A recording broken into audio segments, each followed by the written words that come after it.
We are all familiar with the Punjabi culture, that amazing Punjabi food, that music, that bhangra.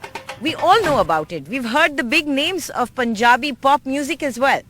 But do we know what exactly the youth that embodies all of this thinks about current election process? And that's exactly why we have come here, to find out what the youth is voting for, or whether they are voting or not. Are they even interested in this election process? And I am in Punjabi University in Patiala, talking to all these people over here and trying to find out what makes them tick. सब बाहर के जो दूसरे राज्य हैं वहाँ के लोग कहते हैं कि पंजाब का युवा तो बस कनाडा जाना चाहता है, अमेरिका जाना चाहता है, लंदन जाना चाहता है. क्यों ऐसा, क्यों इम्प्रेशन है लोगों? जी, मेरा नाम गुरप्रीत है और मैं दड़बा मेरा इलाका है, वहाँ से अभी जो इलेक्शंस हो रहे हैं वहाँ से मैं बिलोंग करता हूँ. जो आपने सवाल पूछा कि लोगों में ऐसा है कि पंजाब के युवा हैं वो सिर्फ बाहर ही जाना चाहते हैं, लेकिन अगर हम फैक्ट्स देखें तो युवा यहाँ पे बहुत ज़्यादा है. अभी जो बाहर जा रहे हैं, बाहर के कंपैरिजन में यहाँ तो बहुत ज़्यादा है. और बाहर जाने का कारण है वो इस सिस्टम की कमी है. सिस्टम जैसे युवाओं को कुछ भी नहीं दे रहा. जैसे बेरोज़गारी, आज पूरे भारत के जो 5 राज्य हैं जिनमें सबसे ज़्यादा बेरोज़गारी है, जैसे पहले नंबर पे हरियाणा आता है, तो आगे फिर पंजाब की बारी आने लग जाती है. तो यहाँ की जो फैसिलिटीज़ हैं, यहाँ पे जो वादे किए जाते हैं चुनाव में, वो पूरे नहीं होते और युवा निराश होता है. तो जिनके पास अगर थोड़ी बहुत भी, किसी पर थोड़ी ज़मीन है या कोई लोन लेकर अगर वो जा सकता है यहाँ से, तो वो जाना चाहता है, क्योंकि उन्हें लगता है कि मेरा जो भविष्य है वो यहाँ पे सिक्योर नहीं है. तो फ्यूचर वहीं उनको अपना नजर आता है, लेकिन लोन लेकर के भी लोग जा रहे हैं. ये सरप्राइजिंग सी एक चौंकाने वाली बात है. क्या पढ़ाई जो आप लोगों को यहाँ मिलती है वो सरकारी जो कॉलेज है वो उसमें अच्छी है, या आप लोग पढ़ाई के लिए भी बाहर जाना चाहते हैं, या सिर्फ एम्प्लॉयमेंट और रोजगार के लिए ही? पढ़ाई के लिए तो जितने मैं दोस्तों को मैं जानता हूँ उनमें कोई पढ़ाई के लिए तो बाहर गया नहीं. अच्छा. ज़्यादातर रोजगार के लिए जाते हैं. यहाँ पे उनको सोशल सिक्योरिटी नहीं है, कुछ भी यहाँ पे मिलता नहीं है. अभी जैसे हम लोग सोचते हैं, आपस में बातें भी करते हैं. मेरा एक फ्रेंड है वो PhD कर रहा है इसी टॉपिक पे, माइग्रेशन के. जैसे बात करते हैं, अगर यहाँ पे किसी को एजुकेशन, हेल्थ और जो ट्रांसपोर्टेशन का ये खर्चा सरकार उठा ले, जितनी लोगों की आमदन है इसी में लोगों का अच्छा हो सकता है. जैसे यहाँ पे लोगों की जितनी आमदन है, किसी का अगर कोई बीमार हो गया तो पूरे का पूरा परिवार, सब संपत्ति सबको बिक जाती है उसे वो फैसिलिटी देने के लिए. मतलब जो पैसा बचेगा उससे standard of living, status of living बढ़ जाएगा. आप कह रहे हैं कि अगर उसको जरूरी जो मौलिक जरूरतें होती है वो पूरी अगर हो जाए, हाँ वो पूरी हो जाए, तो उसकी जो जिंदगी है ऊपर हो जाएगी. जितनी ये आमदन है, आमदन तो ये भी बहुत कम है, लेकिन पंजाब में थोड़ा है. बाहर से आके, जैसे माइग्रेशन के ऊपर बात कर रहे थे, यहाँ से माइग्रेट होकर जा भी बहुत रहे हैं और यहाँ पे आ भी बहुत रहे हैं. अभी खेती में कितने देखते हैं हम लोग, जो यूपी बिहार से हमारे यहाँ पे आते हैं, अलग अलग जगह से आते हैं. रोजगार यहाँ पे है, सब चीजें हैं यहाँ पे, लेकिन उनको अच्छे से मैनेज करना, लोगों का एक स्टैंडर्ड ऊपर करना, उसमें वो नीचे रहते हैं. आप PhD कर रहे हैं? मैं PhD कर रहा हूँ. किस में? मेरा living and working condition of industrial labour in Punjab में काम कर रहा हूँ मैं. तो आपने क्या सोचा अपने बारे में? जैसे मुझे ये लग रहा है, मेरे पास इतने पैसे नहीं है. अच्छा. भी मैं किसी होते तो कोशिश करता. यहाँ पे क्या है, कहाँ जाते? जैसे होता तो मैं सोचता कनाडा या कहीं पे भी जाने की सोचता, लेकिन यहाँ पे कुछ नहीं है. देख, और इसके साथ ही अभी जैसे मेरा ग्रेजुएशन में ये ख्वाब था, मैं बाहर जाना चाहता था, मेरे पैसे नहीं थे, लेकिन अभी नहीं मैं सोच रहा. अभी मुझे लग रहा है जितनी दिक्कतें हैं इनके ऊपर, सब बाहर चले गए तो यहाँ पे क्या होगा. ठीक है, मतलब पर इतना साफ है कि पैसा अगर है तो ये आदमी, हर शख्स इस बारे में सोच जरूर है. मैं एक आध महिलाओं से भी बात करना पसंद करूंगी. चलिए आप बताइए, आप भी चाहती हैं कि बाहर जाएं, या आपके लिए आपके सपने यही पूरे होंगे? नहीं, पकड़ लीजिए. मैं बाहर भी नहीं जाना चाहती, क्योंकि हमारे पास भी इतने पैसे तो नहीं है कि हम बाहर जाकर बाहर जा. पैसे हों तो फिर भी मुझे लगता है कि जहीं अपने समाज में ही रहना चाहिए. लेकिन हमारे यहाँ बहुत समस्याएं हैं, कोई नौकरी नहीं जहाँ पर हम आस कर सकते कि मिलेगी. लेकिन फिर भी हम चाहते हैं कि हम जहाँ रहकर ही अपने समाज को सुधारने का काम हमें करना चाहिए. आपकी उम्मीदें क्या हैं सरकार से? आपको लगता है कि कुछ कर पाएंगे वो या कोशिश कर सकते हैं कुछ चीजों में जो आप जहन में रखें और फिर सोचे कि हाँ ये बात ये फला पार्टी या वो फला पॉलिटिशियन सही बोलता है तो मैं उसके बारे में वोट करने के लिए सोचूं? क्या चाहते क्या हैं आप अपनी सरकारों से? देखो, जो आज मौजूदा हालात है पंजाब के, अभी चुनाव जो हैं वो पास में हैं और जो ये सारी पॉलिटिकल पार्टियां हैं ये हमसे बढ़ चढ़ के ये वादे कर रही हैं कि हम ये करेंगे, हम वो करेंगे, लेकिन मुझे पर्सनली तो किसी भी पार्टी से कोई उम्मीद नहीं है। कोई कुछ नहीं करने वाला। पिछले 70-75 सालों से ये 5 साल के बाद चुनाव होते हैं, लेकिन जो यहाँ के लोगों का हाल है, जो यहाँ पे रोजगार का हाल है, जो यहाँ पे शिक्षा का हाल है, हम पंजाबी यूनिवर्सिटी में बैठे हुए हैं, इसके लिए भी कोई फंड नहीं है। जो ये हालात हैं सारे, ये सरकारें किसी का भी कोई हल नहीं ढूंढने वाली।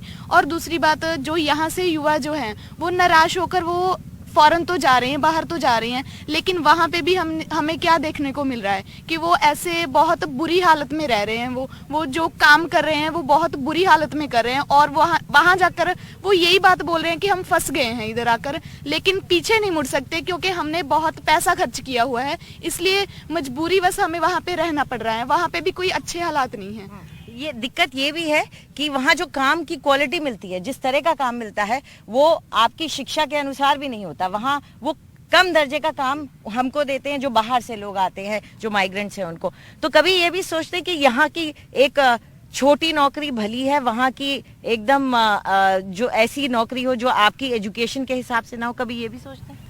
नहीं, ये तो देखो यही होना चाहिए वैसे तो। मतलब अच्छी शिक्षा, अच्छा रोजगार यहाँ पे मिलेगा तो बहुत कम नौजवान हैं जो बाहर जाके अपना करियर सेटल करने को करेंगे। एक बात इमिग्रेशन पे है कि इमिग्रेशन हमेशा से होता रहा है।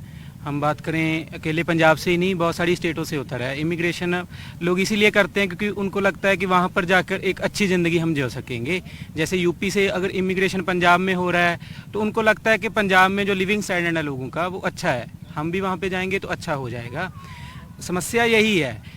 अभी इमिग्रेशन से दो किस्म की समस्या आ रही है पंजाब में बेसिकली, कि एक तो जो पंजाब का एक बौद्धिक तबका है, जो पढ़े लिखे नौजवान हैं, वो भी माइग्रेट हो रहे हैं। दूसरा, पंजाब से एक अच्छा खासा कैपिटल भी जा रहा है ना। वो पैसा अगर यहाँ पे लोगों को अच्छी शिक्षा मिले, अच्छा रोजगार मिले, तो वो पैसा यहाँ पे भी इन्वेस्ट हो सकता है। अभी आपने पीछे शिक्षा का सवाल पूछा। पंजाब में इस वक्त अगर हम लोग बात करें यूनिवर्सिटीज़ की, तो पूरे पंजाब में 3 यूनिवर्सिटीज़ हैं। उसमें एक साइंस की है तो 2 ऐसे आर्ट्स की हैं, एक अमृतसर में, एक यहाँ पे पटियाला में है। तो ये जो यूनिवर्सिटी है पंजाबी यूनिवर्सिटी पटियाला, ये मालवा के 14-15 ज़िलों को पढ़ती है। यहाँ पे मालवा के बहुत मजदूर परिवारों के, गरीब किसानों के बच्चे आकर पढ़ाई करते हैं। लेकिन इस वक्त इस यूनिवर्सिटी का हाल ये है कि ये 350 करोड़ के घाटे में है ना। कोई भी कैप्टन अमरिंदर सिंह पंजाब के सीएम रहे हैं, वो पटियाला से ही लड़ते हैं चुनाव। 4.5 साल वो सीएम रहे पंजाब के, उन्होंने भी कुछ नहीं किया यूनिवर्सिटी के लिए। आज यूनिवर्सिटी के हालात ये हैं कि डिपार्टमेंटों में प्रोफेसर है ही नहीं। जब मैं डिपार्टमेंट में यहाँ पे आया था तो हमारे डिपार्टमेंट में 14 प्रोफेसर थे, अभी वहाँ पे 6 रह गए। पॉलिटिकल साइंस डिपार्टमेंट है यहाँ पे, वहाँ पे 2 प्रोफेसर रह गए। अभी इस कदर अगर यूनिवर्सिटी खाली होगी, यहाँ पढ़ाने वाले नहीं रहेंगे, तो शिक्षा का आप सोच ही सकते हैं कि शिक्षा का क्या होगा। बिल्कुल। और 300 करोड़ रुपए अगर देखा जाए सरकार के लिए कोई बड़ी बात नहीं है। अगर वो शिक्षा को सुधारना चाहती है तो 300 करोड़ वो आसानी से अपने खर्चे में निकाल सकती है। हालांकि हाँ, ये सरकार डेट में है, उस पर कर्ज है। आगे भी मैं आप लोगों से पूछूंगी कि अगर जैसे ये कह रहे हैं कि शिक्षा की क्वालिटी बेहतर होने से के बजाय अब गिर ही रही है क्योंकि पैसा नहीं सरकार उसमें इन्वेस्ट कर रही है, तो फिर फ्यूचर क्या है पंजाब के युवा का? आपके नजर में क्या है? क्या यही है कि हर कोई एक टिकट खरीदेगा और बाहर चला जाएगा? नहीं, मतलब ये तो नहीं है भी हर कोई टिकट खरीदेगा बाहर चला जाएगा। तो आज यूथ का फ्यूचर यही है। अगर जो भी पॉलिटिकल पार्टीज हैं वो ये बात नहीं करती, रोजगार के ऊपर बात नहीं करेंगे, शिक्षा के ऊपर बात नहीं करेगी, उनके जो मुद्दे हैं सियासत के वो अलग हैं। अगर वो इस पर बात नहीं करती तो आप देखिए भी पंजाब में आप किसानी आंदोलन के बाद जो लोगों की कॉन्शियसनेस है सरकारों के प्रति भी, उन्हें ये बात पता चल चुकी है, जब तक हम यूनाइट नहीं होते, इकट्ठे नहीं होते और हम खुद उसके लिए लड़ते नहीं हैं, तब तक कोई भी पार्टी आ जाए वो इन समस्याओं का समाधान नहीं कर सकती। जैसे अब भी पंजाब में केजरीवाल ने भी आकर यही कहा है भी दिल्ली मॉडल हम लेकर आएंगे, रोजगार देंगे, शिक्षा देंगे, लेकिन आप रोजगार का, शिक्षा का दिल्ली में भी हाल देखिए, है ना। वो भी कुछ सुधारने वाले नहीं है। और यही हमको भी यही लगता है भी कोई भी पॉलिटिकल पार्टी आ जाए, उन्हें सिर्फ जो ऊपर के लोग होते हैं जो उन्हें फंडिंग करते हैं वो आने के बाद सिर्फ उन्हीं का काम करते हैं। तो हमें ये लगता है भी जब तक हम जो यूथ है आगे फ्यूचर में यही है, हम सब इकट्ठे होंगे और इन चीजों के खिलाफ खुद लड़ेंगे, तभी इसका कोई समाधान हो सकता है और ये सरकारें कुछ नहीं कर सकती। ये बात आपने बहुत सही कही है कि सब इकट्ठे होंगे, लेकिन दिक्कत यह है कि अगर आप डेटा देखें तो उसमें ये पता चलता है कि जो 18 और 19 साल के हैं वो करीब 9.3 लाख, लगभग 10 लाख के रजिस्टर्ड होने चाहिए थे, लेकिन उसमें से सिर्फ 30% लोगों ने भी वोट करने के लिए रजिस्टर नहीं किया। तो क्या यूथ इलेक्शन प्रोसेस से दूर रहना चाहता है? क्या वो वोट करना ही नहीं चाहता? आप बताएं, आप बताएंगे? नहीं, मतलब ऐसा है भी जो एक विश्वास था लोकतंत्र में लोगों का, मतलब डेमोक्रेसी में एक बिलीव होता है, वो अब उठ चुका है। भी ये डेमोक्रेसी उनके जो एम्बिशन है, जो उनकी जरूरतें होती हैं, जो ख्वाहिश होती हैं, वो पूरे नहीं कर सकती। इसीलिए उनका मतलब उन्हें पता लग चुका है भी हम वोट डालें या ना डालें, हाल यही रहना है। तो उससे बेहतर यही है ना, तो वोट ना डालना, रजिस्टर ना करना वोट डालने के लिए, ये एक मायूसी झलकाता है और शायद कहीं ना कहीं कमी भी झलकाता है हमारे सिस्टम की कि हम उनको प्रेरित नहीं कर पाए कि आप रजिस्टर कीजिए और वोट डालिए। कोशिश हालांकि अपनी तरफ से इलेक्शन कमीशन लगातार करता रहता है। मैं ये एंड करना चाहूंगी, बहुत ही मैंने ऐसा टॉपिक छेड़ दिया जिसमें सब बहुत सीरियस हो गए, लेकिन आपने मुझसे प्रॉमिस किया था कि आप अंत में एक गाना गाएंगी। अब आप शर्मा नहीं सकती, आपने जवाब नहीं दिया था, लेकिन अब गाना तो जरूर एक गाना पड़ेगा आपको। उठ किरतिया उठ वे, उठण दा वेला, जड़ वैरी दी पुट वे,